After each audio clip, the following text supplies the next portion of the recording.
नाजरीन, गुफ्तगू जारी रखते हैं।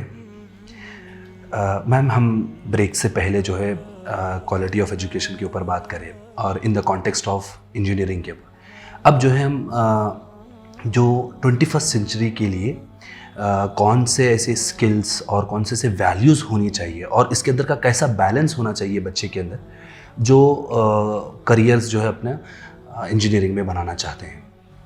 सवाल बहुत एप्ट है आपका कि एजुकेशन सिस्टम में किस तरह के स्किल्स एक्वायर किया जाए। जी आजकल जो जॉब मार्केट है जी वो रैपिडली चेंज हो रही, तो रिक्वायरमेंट्स वो फर्स्ट ईयर में जब ज्वाइन करता है बच्चा कुछ और हो सकते हैं, जब तक वो फाइनल ईयर में आता है स्किल रिक्वायरमेंट्स कुछ चेंज हो सकते हैं। तो एक चीज़ है कि हम एकेडमिक इंस्टीट्यूशंस हमारे करिकुलम को रिवाइज करते रहते हैं। हर साल हमारे पास एक बोर्ड ऑफ स्टडीज़ मीटिंग होती है और उसमें रिविजन्स होते हैं। अब तो नेशनल एजुकेशन पॉलिसी आ गई जी, तो आप भी पढ़े होंगे वो पॉलिसी। तो स्किल्स को अपडेट करने के लिए बहुत स्ट्रेस दिया गया है कि हर चीज़ में आप एक्सपेरिमेंटेशन या प्रैक्टिकली उसमें करके दिखाएं, ना कि सिर्फ थियोरी पढ़ें। तो because you should be able to solve real problems and that is what we want the student to be capable of. Now to do that, depending on your area, skills have to be acquired. अब computer science की मैं हूँ तो मैं programming skills की बात करूँगी जी। इसी तरह से आप किसी और शोबे में हैं जी। तो आप उसके स्किल्स के रहेंगे, आपको एक्वायर करना रहेगा। लेकिन स्किल्स एक्वायर करना बहुत ही ज़रूरी है, क्योंकि without acquiring skills you are not useful to the society. Theoretical knowledge हो गई आपके पास, लेकिन you are not in a position to solve their problems. Skills are two kinds, one is technical skills, another is actually understanding the real world.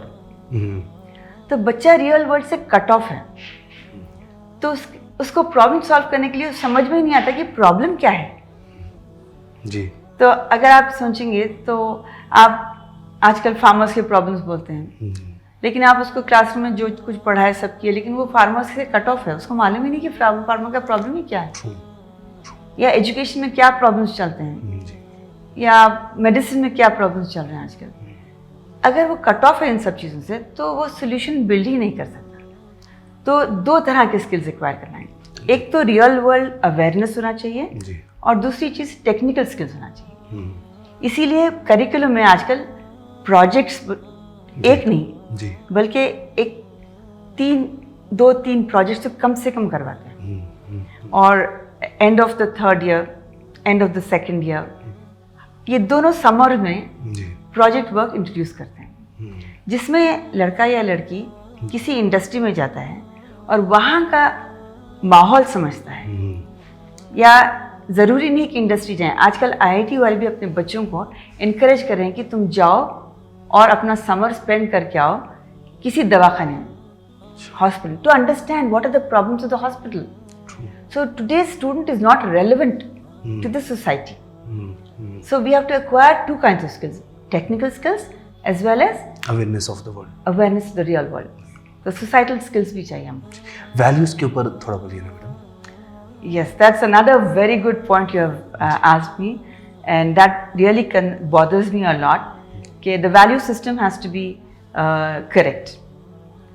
अब values जो है कहाँ सिखाया जाए? ये लोग बोल रहे हैं आप इंजीनियरिंग में आप वैल्यू सिखाना, इंजीनियर हमारे लिए यूजफुल होना, लेकिन it has to come all through primary education, middle school, high school, college education, everywhere you have to learn values. So this cannot be inculcated all of a sudden in engineering colleges. We have to work hard, imbibe these values into school children first of all. उस level से start करना है। आजकल जो हो गया है social media का इफेक्ट काफ़ी है जी, एंड बच्चों के हाथ में आप देखेंगे 3 साल का बच्चा भी आपका मोबाइल ऑपरेट कर सकता है जी, या 1-2 साल का बच्चा भी आपके मोबाइल को देखता है जब आप यूज़ करते हैं। तो and they are using the mobile in a much better way than the way we are using. जी, जी. तो सोशल मीडिया में जो कंटेंट आ रहा है उसकी सीख वहाँ से है, ना कि वालिदैन से और टीचर से। Earlier it was not like that. Teachers were imparting values, parents were imparting values. Now there is a big gap between the parents and the children. Children की मेंटालिटी पेरेंट्स नहीं समझ रहे हैं, क्योंकि इतनी फास्ट टेक्नोलॉजी ग्रो हुई है जी और इतनी चीज़ आगे हैं। जी अब फेसबुक मैं इस्तेमाल नहीं करती, मुझे नहीं पसंद है, लेकिन मेरा बेटा तो इस्तेमाल करता है, इसीलिए मुझे फेसबुक जानना चाहिए। मैं फेसबुक मुझे पसंद नहीं है, लेकिन पसंद नहीं है बोल के आप यूज़ नहीं करेंगे, वो सही नहीं है। आप इसीलिए सीखना चाहिए कि आपको बच्चा देख रहा है, उसमें क्या खराब है क्या अच्छा है, आप जब देखेंगे समझ में आएगा, फिर आप उसको समझेंगे। तो ये सिर्फ इंजीनियरिंग लेवल पे आके आप नहीं सिखा सकते, ये आपको ग्रास रूट लेवल से ही शुरू करना है। और वहाँ से आप अगर समझा देंगे और बच्चे को ये बात समझ में आ जाएगी कि नहीं ये सही और ये गलत है, तो वही वैल्यू है। सही गलत में पहचान करना बच्चा, क्योंकि दिमाग बहुत तेज है आजकल के बच्चों का, लेकिन अगर रॉन्ग डायरेक्शन में आप उसका दिमाग लग गया, खुदा ना खास्ता, तो फिर मुश्किल है। अगर अच्छी डायरेक्शन में आप उसको ले जा सकें तो बहुत अच्छा है। तो ये वालिदैन पे सबसे पहले मुनस्सिर है, सेकंड टीचर्स जो स्कूल में उनके साथ। मैम अगर हम पिछले 3 डेकेड्स को देखते हैं तो ख़ास तौर पे मुस्लिम कम्युनिटी के अंदर जो है एजुकेशन को लेके बहुत सारा अवेयरनेस और बहुत सारा कॉन्फिडेंस भी आया है कि हम भी परफॉर्म कर सकते हैं।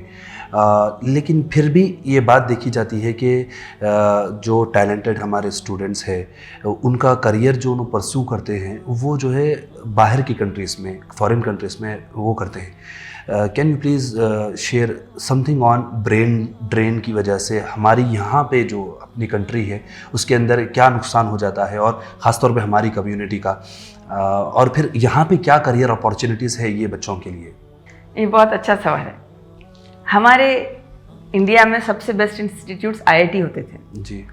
आईआईटी पे गवर्नमेंट इतना पैसा खर्च करती है, फंडिंग इतनी देती है कि वो लोगों को समझ में नहीं आता कि पैसा और कहाँ लगाया जाए, सरप्लस पैसा होता है जी।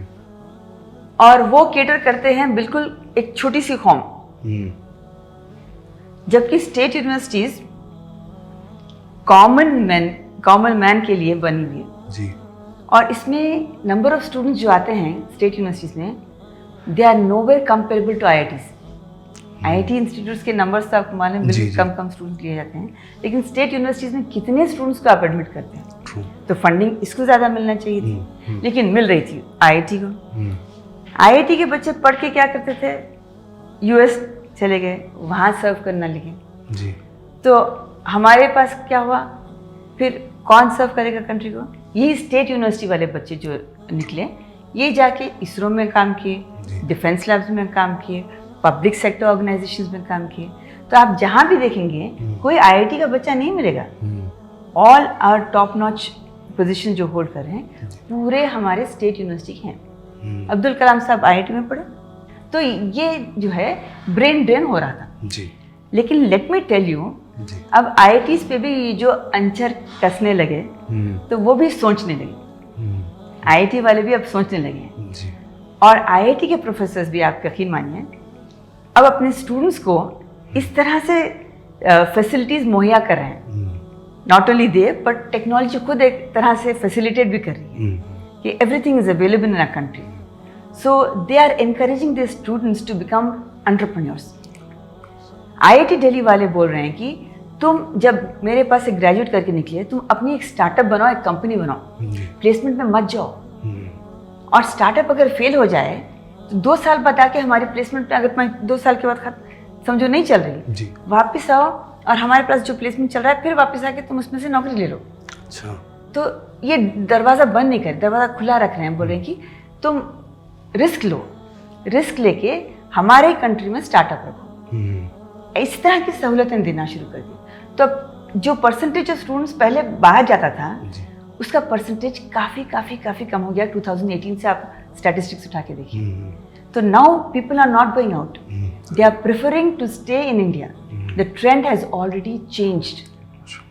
सो these kinds of facilities, skill India या स्टार्टअप करना है, सेटअप करना है, तो चाहे वो सेंट्रल गवर्नमेंट हो या स्टेट गवर्नमेंट हो, everybody is encouraging to have startups. हर एक जगह इनोवेशन सेंटर्स खुल रहे हैं, यूनिवर्सिटीज़ में या आईआईटीज़ में, और इस तरह से खुल रहे हैं कि वो बच्चा इसी कंट्री में रहे और यही प्रोडक्ट्स बनाए और बाहर के प्रोडक्ट्स ना खरीदें बल्कि अपने ही प्रोडक्ट होम ग्रोन।